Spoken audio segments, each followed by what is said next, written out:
12월 3일 비상계엄 직후에 곽정훈 중장과 홍장원 전 국정원 1차장이 국민들이 비상계엄을 내란으로 생각할 수 있도록 결정적인 역할을 했습니다. 곽정훈 중장은 윤석열 대통령이 직접 전화해서 국회 본회의장의 문을 부수어 의원들을 끌어내라고 지시했다. 이렇게 얘기를 했고, 홍장원 전 차장은 윤 대통령이 국회의원 등을 싹 잡아들여라 이렇게 얘기했다고 하는 바람에 국민들이 내란이라고 생각할 수밖에 없는 상황이 발전된 거죠. 이 두 사람의 발언으로 그 이후에 수사기관들은 경쟁적으로 내란죄 수사권도 없는 공수처가 대통령 체포작전을 펼친 겁니다. 또 헌재는 쫓기듯이 지금 수사를 하고 있습니다. 심리를 하고 있습니다. 이진우 중장은 4일날 탄핵심판 5차 변론 기일에 대통령의 국회 봉쇄 지시가 없었다고 증언했습니다. 여기에 대한 이진우 중장은 본관을 봉쇄하고 출입을 막으라는 지시가 있었나라는 윤석열 대통령 대리인의 질문에 없었다 이렇게 단호하게 대답을 했습니다. 그리고 7107 우리 특임 단장님께서도 6차 변론 기일에 국회의원 체포 지시가 없었다고 증언을 했습니다. 그리고 자신의 임무는 국회 봉쇄고 국회를 확보하는 것이 임무였었다. 이렇게 얘기를 했죠. 여기서 봉쇄는 국회의원 출입 통제를 의미하는 것이 아니라 질서 유지 차원이었었다고 얘기하고 있습니다. 그러면 우리 707 단장님이 그날 안기백 의원님을 복도에서 만났다 그랬죠? 네, 그렇습니다. 그러면 지시를 정식으로 국회의원을 체포하라, 구금하라, 드러내라 이런 지시가 있었다면 안기백 의원도 국회의원이니까 거기에 해당되죠. 네, 그렇습니다. 근데 단장님은 그렇게 하지 않았죠. 네, 그런 지시가 없었습니다. 그렇죠. 바로 지시가 없었기 때문에 국회의원을 마주쳤고 했는데도 국회의원에 대해서 체포하거나 구금하거나 드러내지 않았다는 겁니다. 또 하나 묻자면은 실제로 단장님은 우리 국회의 본청 이 건물이죠. 이 건물에 과거에 12월 3일 이전에 들어와 본 적이 몇 번이나 있으세요? 없습니다. 없죠. 사실 이 안에 내부 구조가 어디서 어떻게 몇 층으로 되어 있는지 이 자체도 잘 모르시잖아요. 그렇습니다. 예. 그러고서 들어오신 거죠, 그날. 네. 당일날 들어와가지고 했는데 전원 차단도 제가 그 전기를 좀 공부한 사람입니다. 여기에는 비상 전원 시스템이 있어서 본래 기존에 쓰고 있는 시스템이 마비가 되거나 차단되거나 했으면 비상 시스템이 자동적으로 작동합니다. 비상 전원이 확보되어 있기 때문에. 그래서 그날 지금 발표는 5분이라고 하는데 5분까지 가지 않습니다. 즉각적으로 재가동이 돼서 전원이 공급됩니다. 그래서 5분이라는 것도 제가 봐선 과장된 표현으로 보입니다. 또 지금 우리 단장님께서는 유리창을 이제 파괴한 거에 대해서 여러 가지 억측들이 있는데 유리창을 왜 부쉈죠? 유리창은 제가 정문에서 이제 몸싸움이 심해졌고 당시에 사령관께는 계속 전화가 울렸습니다. 근데 저도 문에 끼어 있는 상태로 전화를 못 받다가 전화를 받고 현재 이제 국민들과 몸싸움 심하다. 그래서 부상자가 발생할 수 있는 병력을 빼겠다. 그랬더니 사령관께서도 국민이 안전이 최우선이니 병력을 빼라고 했습니다. 그리고 다른 루트를 찾아보라고 했습니다. 그래서 병력을 빼고 다른 루트를 찾는 과정에서 모든 창문이 잠겨 있어서 제가 지시해서 창문을 깨고 들어갔습니다. 그렇죠.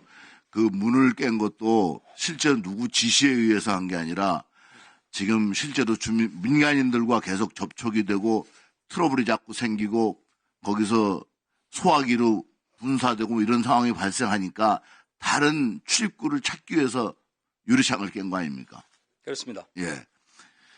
그래서 이것도 실제로 그날 군인들의 피해는 지금 얘기를 하지 않는데 제가 알기로는 우리 특임단의 단원들도 제가 시계가 여러 명이 부서지고 막 했다는데 이게 하나의 군인들이 거꾸로 이제 당한 모습인데 시계가 몇 명이나 부서졌어요?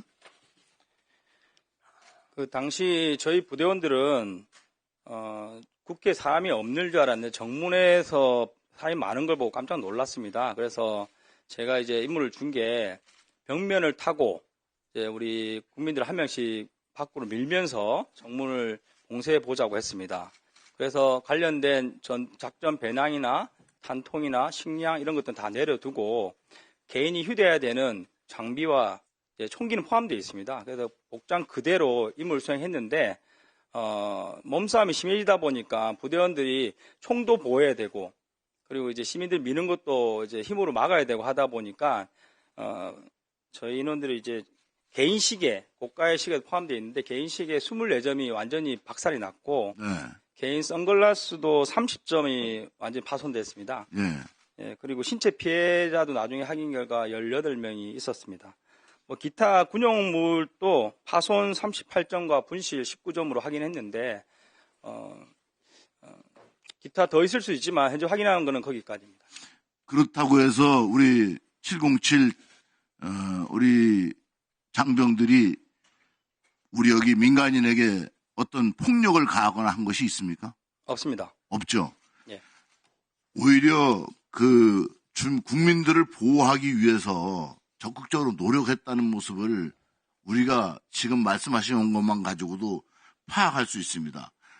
그래서 다시 한번 말씀드리면 국회의원을 끌어내란 지시도 없었고 단장도 그렇게 생각 안 했고 그렇기 때문에 국회의원을 마주쳐도 끌어내려고 생각도 안 했고 오히려 인사하지 않았습니까? 제가 두 번을 쓰고 있어서 따로 인사는 안 드렸습니다. 네. 그래서 실제로 그런 지시가 없었고 전원을 내린 것도 실제로 그 상황을 타개하기 위해서 단장이 한번 전원 내려봐라 한 것이지 이게 대통령으로부터 지시가 되는 것은 아니잖아요.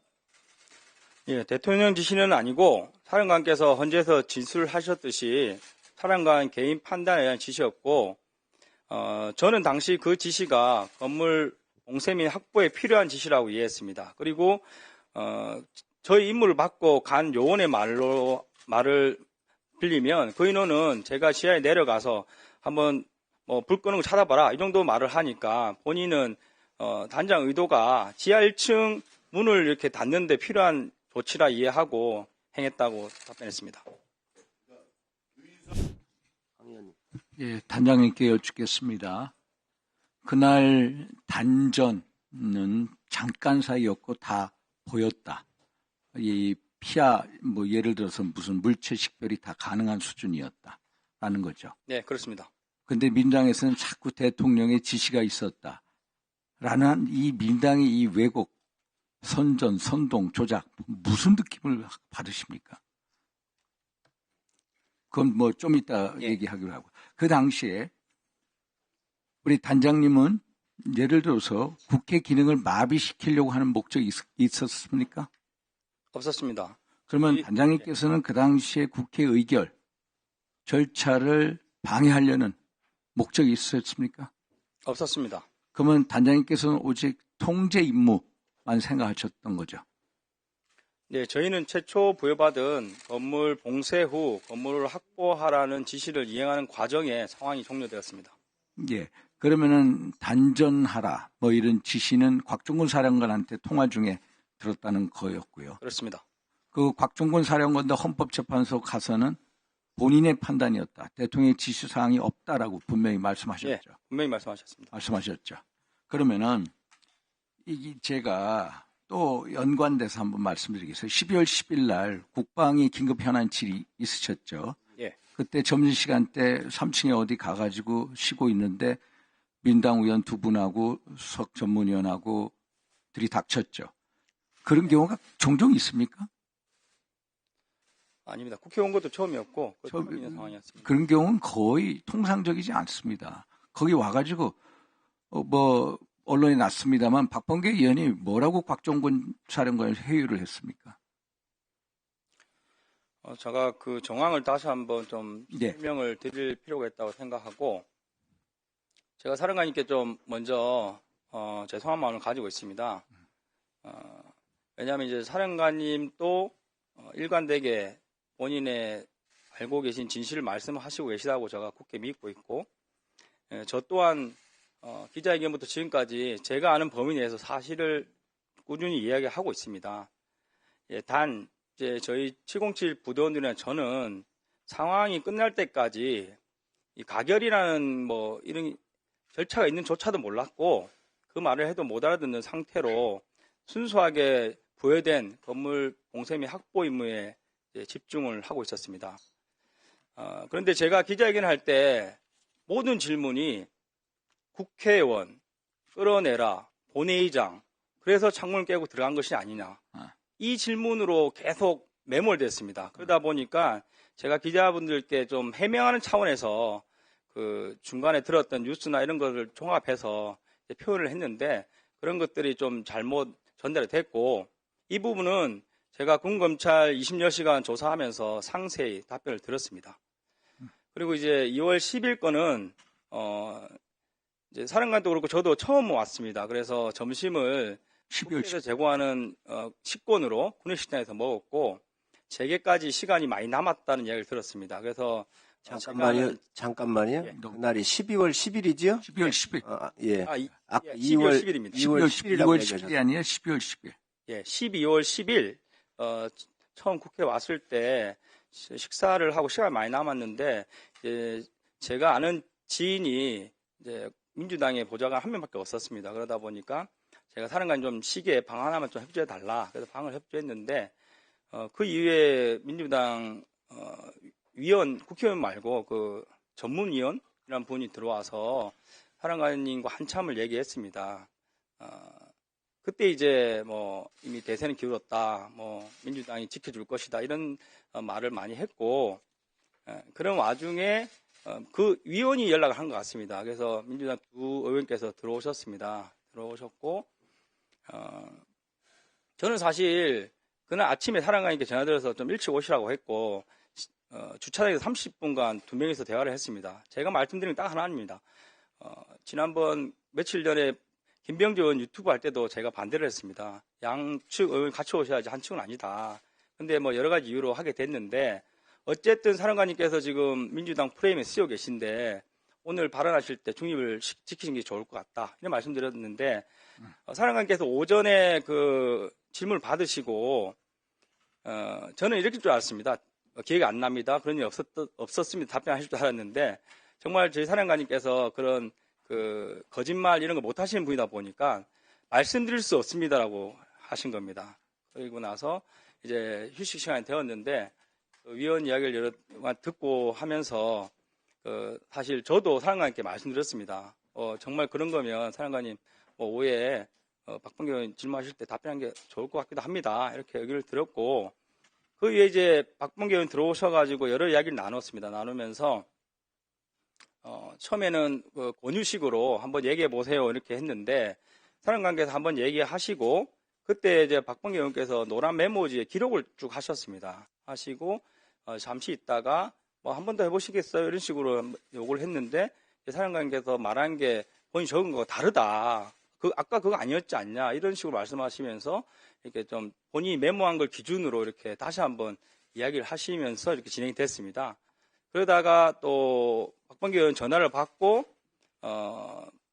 변호사 한 명이 왔습니다. 그러면서 이제 이 변호사가 조력해 줄 것이다. 그래서 오후에 회의도 배석을 했었고 그리고 그 와중에 또 그 민주당 의원께서 말씀하신 게 예. 민주당 대표하는 뭐 다른 모 회사 뭐 부회장 전문 뭐 변호사라고 하면서 외국에서